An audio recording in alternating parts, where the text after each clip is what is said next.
I'm Byron Lyles, and I'm a lifetime resident of Bonita Springs. I'm 78 years old, and today I'm going to talk some about the postal system of Bonita Springs, the post office in particular, and I suppose what gives me the authority of talking about it is my father was a postmaster in Bonita Springs for about 30 years. He took the office of postmaster in 1939, and he retired either in 69 or 70. And although that was interrupted by about 3 years when he was drafted into the Army, ironically, the Army counted towards his time in service in civil service, so he was able to have 30 years in the office. Bonita Springs Post Office, we'll go way back to the beginning of it. According to my father, now this is all just from oral history, and I may be off on some of the details of it, who knows, but who could correct me for that long ago. But according to my father, the very first post office in Bonita was on the northeast corner of Terry Street and Old 41, and there was a small store there, and the manager or owner of the store was a man named Pridgeon, and he was basically the postmaster. And the mail would be brought from Fort Myers to there for Bonita Springs and Naples. I'm not sure if it came by water or if it came by land, because this would have been in the early 20s, and US 41 was not creditable until I think 23 or something like that. So, but the mail was delivered from Fort Myers to Pridgeon's little store, and the Bonita Springs mail he would take in. The Naples mail was carried on, ironically, by another member of my family, Joseph McSwain, who was the original builder of the McSwain House, which is now a historical home. He was the delivery person for Naples, and they took a route approximately where Livingston Road is now to go to Naples, and he would take his daughter, my great aunt Effie, with him, because my great-grandfather Joseph McSwain did not read very well or write, and he took his daughter Effie along for that purpose. They drove a buckboard, a mule-driven buckboard to Naples, and they had the mail in a pouch that they set on the seat between them. And they would sometimes have to ford a small stream there at about where the Bonita Cemetery is. It was the headwaters of Oak Creek, and on their way down to Naples to deliver the mail. So that was the very first post office. I don't think Pridgeon had even had the post distributor box with him. I think it was just a matter he had it behind the counter at his store. People would come to see if they had any mail, and he would look and see. Then the next postal service was in homes, and I think the very first home, according to my father, was T.J. Barnes' home, or it might have been in the A.M. Smith store. A.M. Smith had a small store off of Dean Street near what's now Kelly Road. Kelly, named after his niece's married name. But anyway, he had a store there, and the mail was also delivered from there. But my dad was a little uncertain as to whether it was there first or at the Barnes first. But the Barnes had a large house on what is now Imperial Street, just north of the Bonita Beach Road. It faced Imperial Street, and they were grove owners, citrus grove owners. And at that time, they had gotten an official U.S. postal mail window, I guess you would call it, and that window still exists. It's in the Historical Society as a display, and it was a portable window so that it could be taken wherever the post office was going to be. And it had cubby holes in it that you'd sort the mail in, and it had a window in it that packages could be pushed through. And that went to the Barnes place. And at one point, my great uncle Lawrence, he was a one-armed man and never married. He's a bachelor.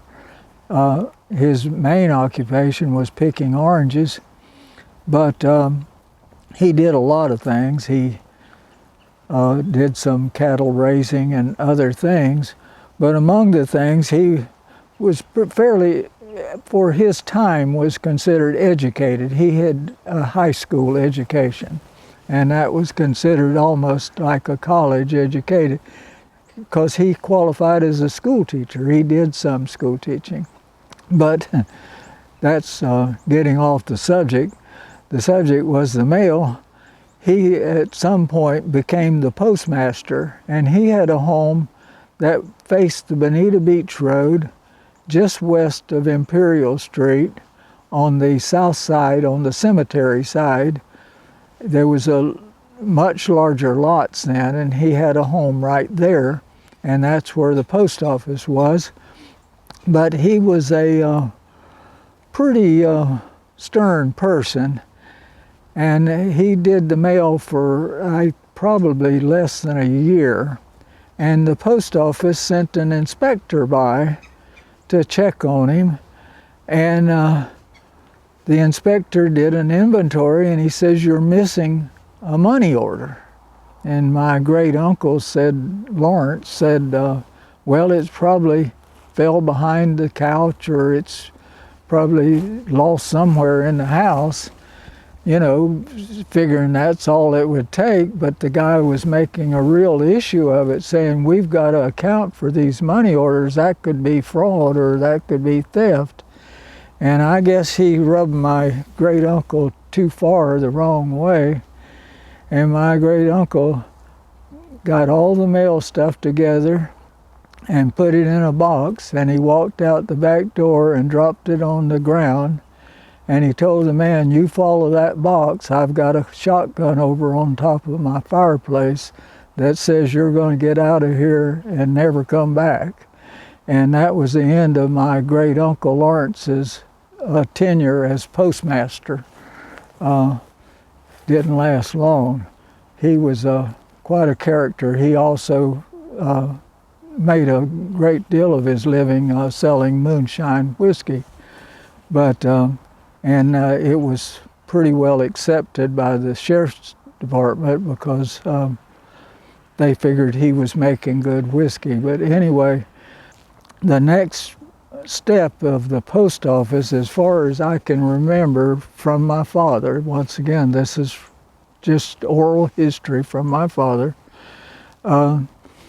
they moved the post office to a building that faced 041 at Hampton Street. And it was on the north side of Hampton and intersection with 041. And it was, the building later was called Illinois Apartments. To begin with, it just was apartments.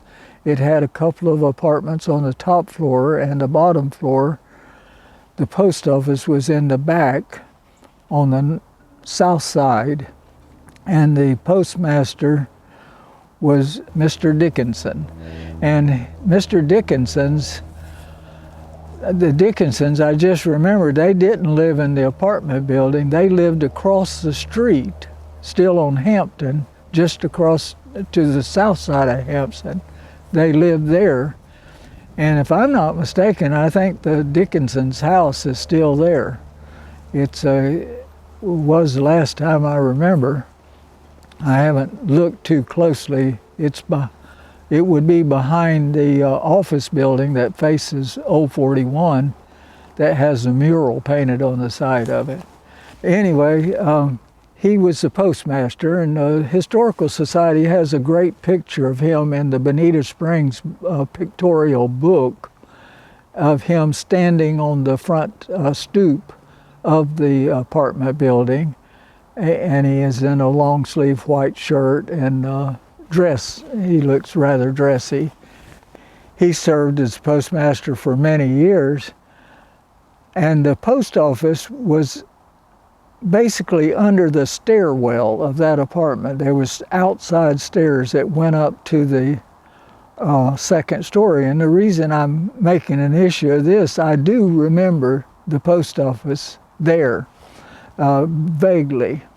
I couldn't have been very old. I don't believe I could have been more than 4, but I remember my mother taking me down to the post office and picking me up and setting me on the counter across to my dad in that at that post office. But they had the same portable postal front or cabinet that was at the other places. They had it set up as the parcel post window. One day my dad was in there when he was 10 years old to check his family's mail. And this would have been, let's see, he was born in 17, so this had been in 1927. He was in the post office, and he told the postmaster, he said, "I want to be a postmaster when I grow up." And the postmaster said, "Well, that's great, Glenn." My father's name was Glenn Lyles. So meanwhile, my father grew up, and when he was grown and married, he lived in Immokalee for a while, and he managed a general store in Immokalee. And one day he came to Bonita. He about once a week would come to Bonita to check on the mail, but because he still received mail in Bonita even though he was living in Immokalee. And one day when he went in to check his mail, the postmaster said to him, she says, "Glenn, you know, when you were a little boy, you said you would like to be a postmaster someday." And Daddy said, "Yeah, I know." And he said, "Well, I'm getting ready to retire." And he said, "I believe I could, on my word, I could get you the job because I really think you're qualified." And my dad said he would think about it. And what it amounted to was the post office paid about half of what he was making at the general store in Immokalee. But he weighed the fact that that general store might not be there forever, and that it was a family-run store, and that he was just a hired hand, and he had no benefits, no insurance or anything. And so he weighed all that out with my mother, and she really wanted the security of the post office. So my father came back and said he would take the job. Anyway, Mr. Dickinson got my dad the job in 1939, and like I said, he had only been postmaster for 2 years, I think, 3 years. Yeah, 3 years, and he got a draft notice. World War II was going. He got a draft notice to go in the Army, and he didn't know if his job would be there when he got back, but there was somebody else running the post office, but the government moved that person and put my dad back in as postmaster. Then in 1947, and I don't know what all built up to this, but Mr. Lawhon, who had Lawhon's General Store on Old 41, which is just was about a block and a half from the Imperial River on the west side of Old 41. So anyway, Mr. Lawhon had the Lawhon's General Store, and he was quite an entrepreneur. He also was built things, built homes and built buildings, and he did other things too. I can't remember right offhand, but he contracted with the United States Postal System to build a post office next to his general store. It would have been south of his general store. And right now that same building is still there. It is a bicycle shop. It's Engel, I think, is the name of the bicycle shop. And it's just south of Lawhon's General Store. Mr. Lawhon it finished the post office in 1947. And my dad moved from what now was called the Illinois apartment building, but it was still the same apartment, to the post office next to the general store in 1947. So my dad worked that. They had boxes for the first time, individual boxes for mail people, but still he had a huge demand for general delivery from the Baird's trailer court and from the Imperial trailer court. Winter visitors that came down that didn't want a box or had no need of transferring their mail, they just picked their mail up general delivery. And Daddy said that that was one thing he missed later on about the post office, was what he called the congregating at the post office. All the people that got their mail general delivery would meander down to the post office around mail time, about the time mail would be up, and they would stand around talking about the days and all kind of conversation. And it was a kind of a communal spirit of the community. But that disappeared when they moved the post office the next time. In 1967, I believe it was, in 1967, they moved the post office to a building across the street that faced Reynolds Street. It's on the corner of Phelps Avenue and Reynolds Street, and right now, at least this day, it's the Napa Auto Place. But it was the U.S. Post Office, the third U.S. Post Office on Old 41 area. And I'll go back to the post office in 47. In the post office in the apartment building, my dad had no helpers. But when he moved to the post office next to Lawhon's store, the government had authorized him 2 clerks. So he was able to hire 2 clerks. The clerks was his sister, was one, Alma Whidden, and the other one was Vance Strickland. And so the 3 of them ran the post office for many years. And in the early, around 65, he was authorized to, no, earlier than that, I think it was in 60, I'll say 62, they authorized a rural delivery. And it was a single route. That was Pete Peterson ran that route. He was a character. He was a really nice guy. Everybody in town loved him. And then he was allowed to add another rural carrier and extend a second rural route. I think the second rural route went up to Coconut Road to El Dorado Acres. In fact, my dad was a guest at their grand opening as the postmaster extending them mail service. That route was run by Gary Hogue, and then Daddy was able to hire in the busy time of Christmas, all through the Christmas holidays. He could hire substitute or temporary help, and he used to be able to put on a couple of more clerks and rural helpers for his Christmas time. So anyway, then back to the move to the building that's now called the Napa Building. That was where my dad finished out his tenure as postmaster. And by then he had an assistant postmaster.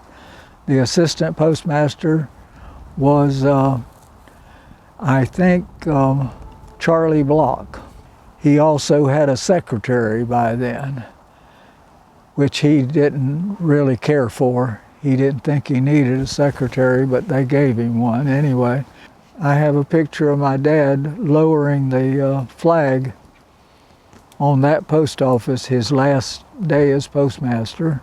After that, of course, there was, rather than them promoting Charlie to postmaster, they brought in an outside person named Coleman, who was really a nice person. There was nothing wrong with him. It's just Charlie felt a little shortchanged by not becoming the postmaster.